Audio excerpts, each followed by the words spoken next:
बिस्मिल्लाहिर्रहमानिर्रहीम। अस्सलामुअलैकुम students, welcome to my YouTube channel math topper.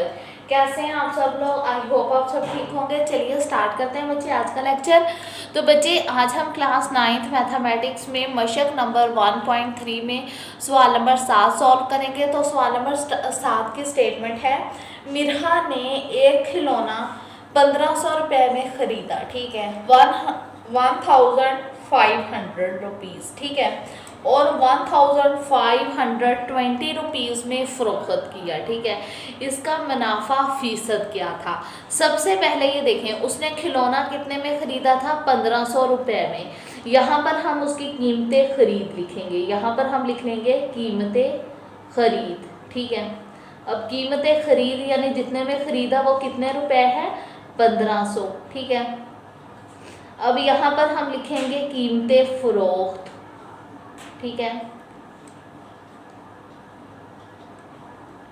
यहाँ पर इसके साथ रुपए भी लिख दीजिएगा। अब कीमतें फ़रोख्त जितने में उसने बेचा वो कितनी है? 1520 रुपये। ठीक है, वो है 1520 रुपये कीमतें फ़रोख्त। अब हमने मुनाफा फ़ीसद फाइंड आउट करना है। मुनाफा फ़ीसद फाइंड आउट करने के लिए सबसे पहले हमें मुनाफा भी चाहिए।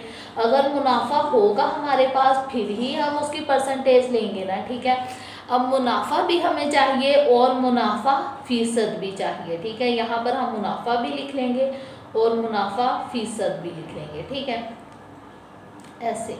अब बच्चे आपकी बुक में मुनाफा फाइंड आउट करने का फॉर्मूला है, ये देखें, जहाँ पर नफ़ा लिखा हुआ है, नफ़ा का मतलब मुनाफा ही होता है। ठीक है, नफ़ा फाइंड आउट करने का फॉर्मूला होता है कीमतें फ़रोख्त माइनस कीमतें ख़रीद। ठीक है, मतलब जितने में फ़रोख्त किया उससे कीमतें ख़रीद को माइनस करना है। यहाँ पर अब हम लिख लेंगे मुनाफा इक्वल, फॉर्मूला लिख लेंगे कीमतें फ़रोख्त माइनस कीमतें ख़रीद। ठीक है, माइनस कीमतें ख़रीद। ठीक है, अब यहाँ पर भी मुनाफा वैसे का वैसे ही लिख लेंगे। अब कीमतें फ़रोख्त हमारे पास ये देखें कितनी है? 1520। ठीक है, माइनस कीमतें ख़रीद हमारी पास है 1500। ठीक है, अब 1520 में से अगर हम 1500 माइनस करेंगे तो सिंपली इजी सा आंसर है इसका, हमारे पास 20 आ जाएगा। ठीक है, प्लस लिख लेंगे। ठीक है, रुपीज़। ठीक है, ₹20। ठीक है, अब हमने नफ़ा फ़ीसद फाइंड आउट करना है। अब ये देखें, नफ़ा फ़ीसद फाइंड आउट करने का फॉर्मूला देखें, ये देखें, नफ़ा फ़ीसद जब फाइंड आउट करना है मुनाफा ओवर कीमतें ख़रीद। ये आपकी बुक नंबर पेज नंबर ना, आपकी बुक के पेज नंबर 17 पर ये फॉर्मूले दिए हुए हैं। ठीक है, नफ़ा फ़ीसद का फॉर्मूला है मुनाफा ओवर कीमतें ख़रीद मल्टीप्लाई 100 और साथ में ऐसे परसेंटेज यानी फ़ीसद का साइन लगाया हुआ है। ठीक है, अब हम यही फॉर्मूला उधर अप्लाई करेंगे। मुनाफा फ़ीसद फाइंड आउट करने का देखें क्या फॉर्मूला है? मुनाफा ओवर कीमतें ख़रीद मल्टीप्लाई 100, फिर ब्रैकेट के बाद उन्होंने परसेंटेज का साइन लगाया हुआ है। ठीक है, अब मुनाफा हमारे पास, अब फॉर्मूले में वैल्यू पुट करेंगे। मुनाफा ये देखें हमारे पास कितना आया है? 20।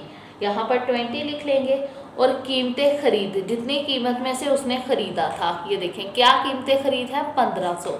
तो यहाँ पर हम लिख लेंगे ओवर 1500 मल्टीप्लाइड 100। ठीक है, और ये परसेंटेज का साइन, ये देखें, ये 2 जीरो इस 2 जीरो से कट गए तो हमारे पास कितना रह गया? ये देखें 21 20 आ जाएगा, क्योंकि 2 जीरो तो कट के 1 ही रह गया। ठीक है, और नीचे 15 का 15 आ जाएगा। अब हम 20 को डिवाइड कर देंगे 15 पर। अब यहाँ पर बचे हमने मुनाफा फ़ीसद लिख दिया। ठीक है, यहाँ पर अब हम लिख देंगे 20 डिवाइड 15। ये देखिए, तो क्या इसका आंसर आ गया? 1.33 और आगे चलता जा रहा है, तो हम सिंपली इसे यही लिख देंगे 1.33%। ठीक है, ये हमारे पास इसका आ गया मुनाफा फ़ीसद। ठीक है, बहुत इजी सा क्वेश्चन है, एक मरतबा रिव्यू कर लेते हैं। सबसे पहले हमने उसकी कीमतें ख़रीद लिखी, जितने में मिरहा ने खिलौना ख़रीदा था वो था 1500 रुपये। फिर हमने कीमतें फ़रोख्त, जितने में उसने बेचा था वो था 1520 रुपये। फिर बच्चे हमने इसका मुनाफा फ़ीसद फाइंड आउट करना था। मुनाफा फ़ीसद मालूम करने के लिए हमें मुनाफा भी चाहिए था, फिर हम उसका मुनाफा फ़ीसद फाइंड आउट करते। तो मुनाफा फाइंड आउट करने का, नफ़ा फाइंड आउट करने का फॉर्मूला होता है कीमतें फ़रोख्त माइनस कीमतें खरीद। कीमतें फ़रोख्त 1520 माइनस कीमतें खरीद थी उसकी 1500, दोनों में से माइनस की इसका 20 आ जाता है, सिंपल है। अब मुनाफा फ़ीसद फाइंड आउट करने का फॉर्मूला होता है मुनाफा ओवर कीमतें खरीद मल्टीप्लाई 100। फॉर्मूला में वैल्यू पुट गई कि ये 2 0 0 से कट गए तो हमारे पास 20 1 are 20 और नीचे 15 ही रह गया। 20 को 15 पर डिवाइड किया तो सिंपली हमारे पास इसका आंसर आ गया 1.33%। ठीक है, ये हमारे पास इसका आ गया मुनाफा फ़ीसद। अब चलते हैं नेक्स्ट क्वेश्चन की तरफ। तो जी स्टूडेंट्स, क्वेश्चन नंबर 8 की स्टेटमेंट देखें। तैयब की सालाना आमदनी 9,60,000 रुपये है। जी बड़ा अमीर आदमी है फिर तो तैयब, जबकि मुस्तस्ना रकम 1,30,000 रुपये है। ठीक है, 0.75% की शरह से उसे कितना टैक्स अदा करना पड़ेगा। ठीक है, तो सबसे पहले हम यहाँ पर तैयब की सालाना आमदनी लिख लेंगे, जो कि कितनी है 9,60,000 रुपये। ठीक है, यहाँ पर आर एस लिखकर 9,60,000 रुपये। ठीक है, RS रुपये को शो करता है, ये तो आप लोग जानते ही हो। और जो हमारे पास मुस्तस्ना रकम है वो देखें, वो कितनी है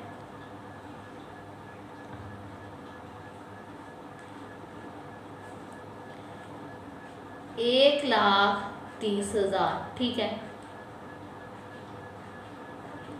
अब हमने 0.75% की शरह से ना, मतलब उसका टैक्स फाइंड आउट करना है कि उसे कितना टैक्स देना पड़ेगा। ठीक है, तो सबसे पहले यहाँ पर हम बकिया रकम फाइंड आउट कर लेंगे, मतलब ये मुस्तस्ना और सालाना आमदनी को माइनस करके ना जो बकिया रकम बचेगी सबसे पहले वो फाइंड आउट कर लेंगे। बकिया रकम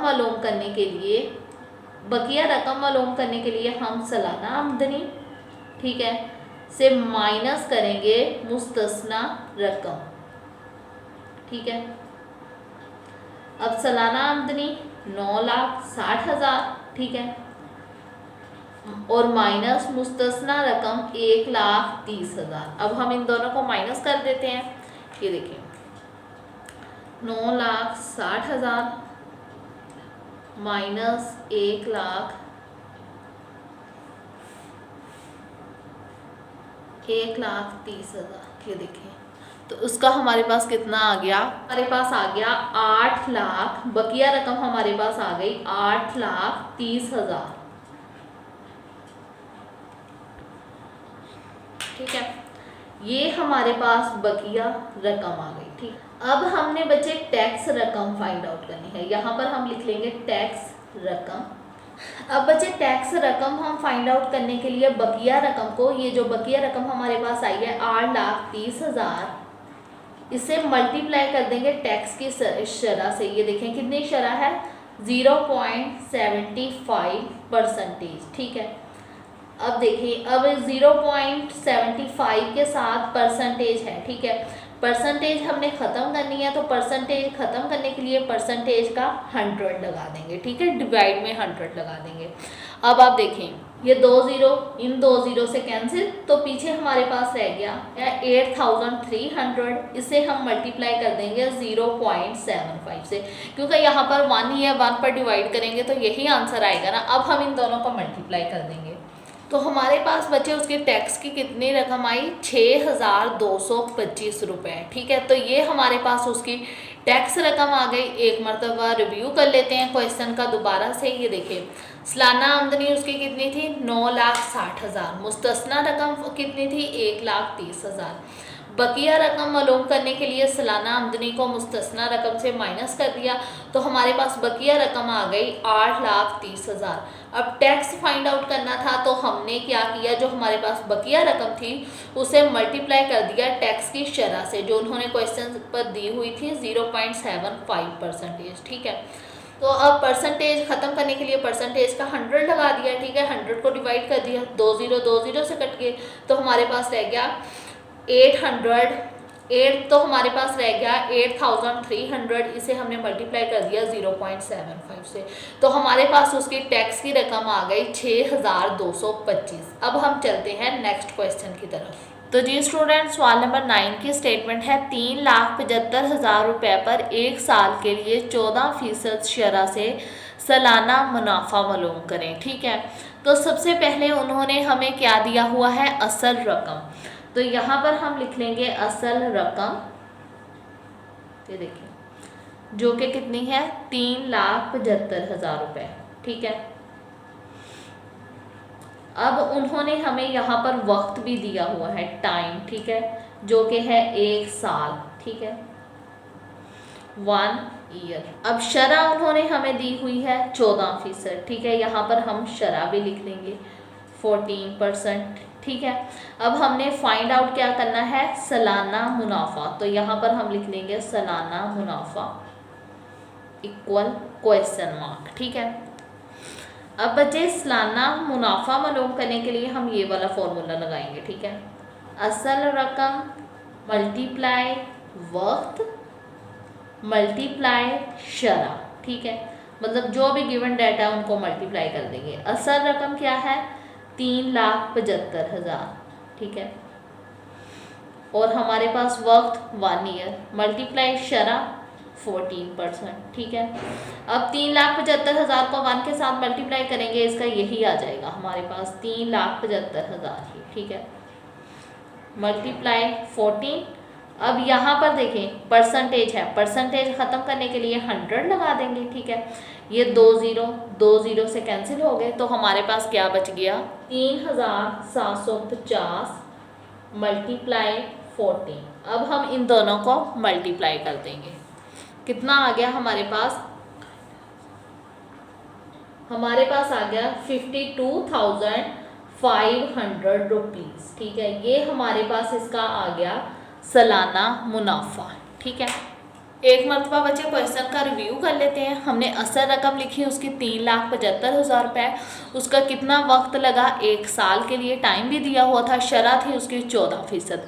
सालाना मुनाफा मालूम करने के लिए हमने असल रकम को मल्टीप्लाई कर दिया वक्त से, मल्टीप्लाई शरह, ठीक है। अब असल रकम उसकी कितनी थी, 3,75,000 रुपये, मल्टीप्लाई वक्त 1 साल, मल्टीप्लाई शरह 14%, ठीक है।